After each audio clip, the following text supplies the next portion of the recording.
هننفذ الغرزة دي في فيديو النهاردة. غرزة لطيفة جدا تبان ان هي معقدة، لكن هي سهلة جدا جدا تنفيذها، وبرضو من الغرز السريعة وبتعلى معاكي بسرعة. ده الظهر بتاعها، شكلها شيك ومتماسكة. وممكن تعمليها تبقى اطرى من كده لو زودتي رقم الابرة اللي انتي مستعملاها اكبر من المقاس المناسب للخيط، هتبقى اطرى من كده. لكن هي حلوة خالص، وممكن كمان ننفذها في شنط او ننفذها في سجاجيد، برضو هتبقى حلوة جدا، كوفيات وبلوفرات. وممكن برضو تبقى صيفي لو استعملناها بخيط قطن خفيف. هنبتدي نشتغل على طول. الغرزة بتاعتنا هي بتتكون من تكرار. أول حاجة هنبتدي نعمل أول سطر مجموعة من السلاسل، هتبقى تكرار الرقم 8. وبعد ما نعمل 8 8 8 8 بالمساحة اللي احنا عايزينها، بنزود 2 سلسلة بس، ده بيبقى التكرار بتاعها. هنبتدي نعمل مجموعة من السلاسل، 1 2 3 4 5 6 7 8. ونعد تاني، 1 2 3 4 5 6 7 8. نعمل واحدة كمان، 1 2 3 4 5 6 7 8. ادي كررت الرقم 8. وبعد كده بنزود غرزتين، 1 2. بعد ما بنعمل كده بنبتدي نرجع على كل السلاسل اللي احنا عملناها بغرزة حشو. بنلف الخيط على الإبرة وبنخش في الغرزة الأولانية ونسحب من السلسلة ونطلع ونعمل غرزة حشو. هنرجع على كل المساحة اللي احنا عملناها بغرزة حشو بالشكل ده، ونكمل السطر كله لحد الآخر بغرز حشو.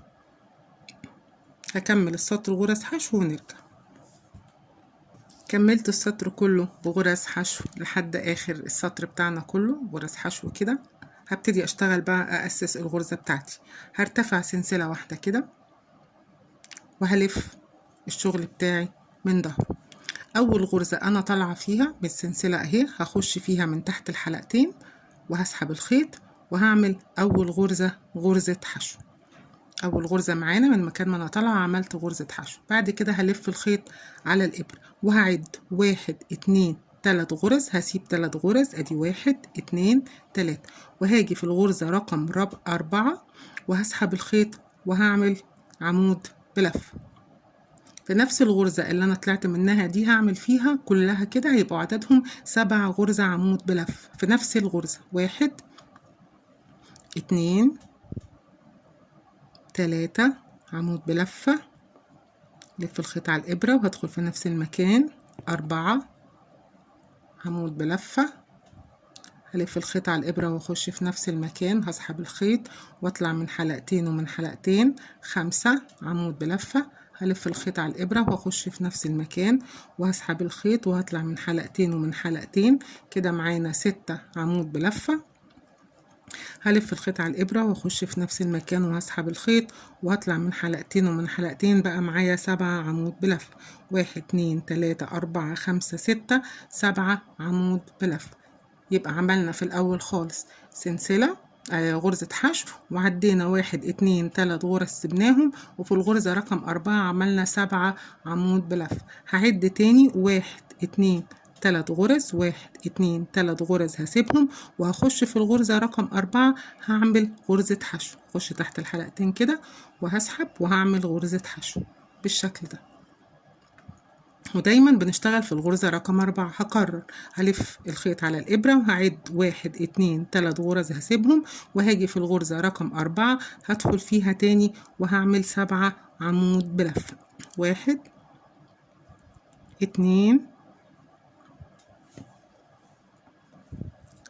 3 عمود بلفة في نفس المكان في الغرزة رقم 4. 4 عمود بلفة، 5 عمود بلفة في نفس المكان، 6 عمود بلفة، 7 عمود بلف.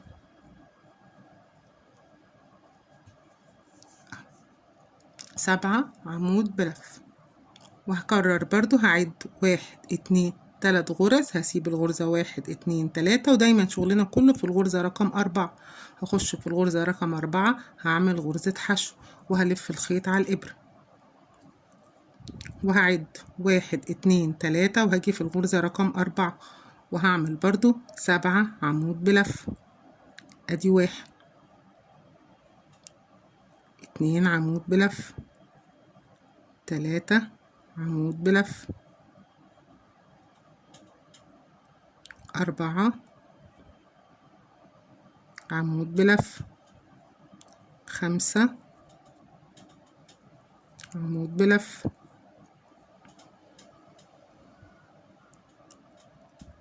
6 عمود بلف، 7 عمود بلف في نفس الغرزة رقم 4 اللي دخلنا فيها بالشكل ده، بيبقى شكلها كده. بعد كده هيتبقى معايا 4 غرز، 1 2 3، وهاجي في الغرزة رقم 4 هدخل فيها وهعمل غرزة حشو، يبقى شكلها بالشكل ده. السطر اللي بعديه على طول هرتفع سلسلة وهلف الشغل بتاعي بالشكل ده، وهرجع على كل الغرز اللي انا اشتغلتها كلها من أنا دخلت في اول غرزة انا كنت اشتغلتها كانت عمود بلفة، كانت غرزة حشو، وهشتغل في كل العمدان وكل الغرز اللي موجودة عندي. هخش تحت الحلقتين كده وهرجع على السطر كله بغرز حشو لحد ما اوصل لحد الناحية التانية. هكملهم كلهم كده غرز حشو ونرجع نكمل مع بعض. كملت السطر كله بغرز حشو على كل الغرز اللي موجودة عندي، ووصلنا لحد آخر غرزة. آخر غرزة بقى اللي كانت غرزة حشو هخش تحت الحلقتين بالشكل ده وهسحب الخيط، لكن مش هقفل الغرزة عشان أنا هكمل باللون الجديد.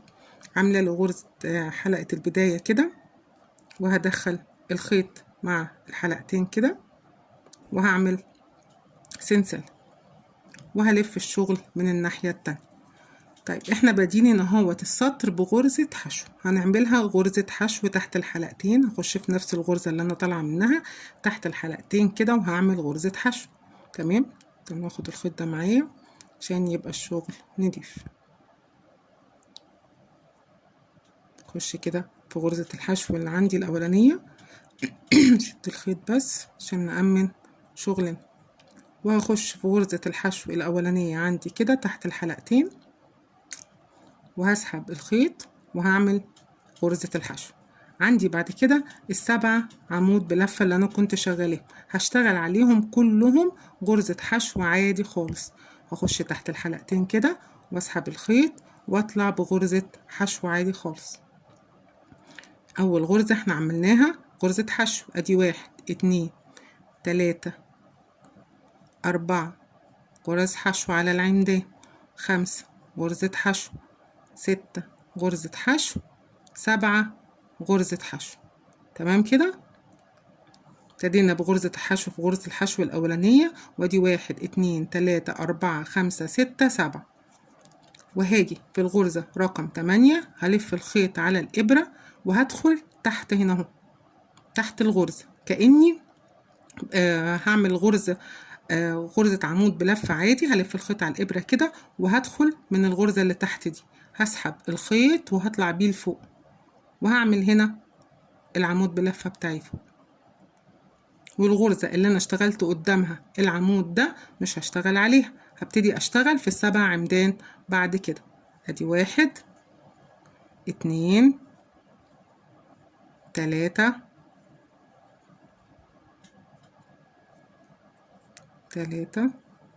4 5 6 7 غرز فوق العمدان. هاجي في الغرزة رقم 8 هسحب الخيط وهخش من تحت كده في الغرزة من تحت من هنا اهو، وهسحب الخيط وهكمل العمود بتاعي فوق بالشكل ده.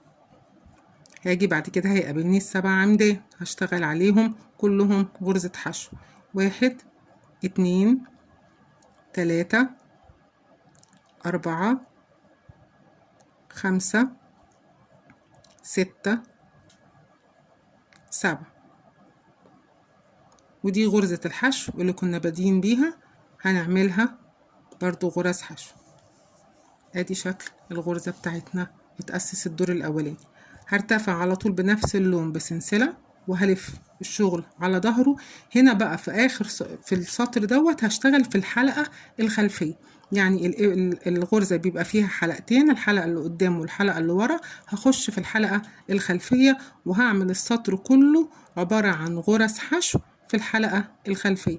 بخش تحت الحلقة الخلفية كده واسحب الخيط واطلع بغرز حشو. هعمل السطر كله غرز حشو في الحلقة الخلفية.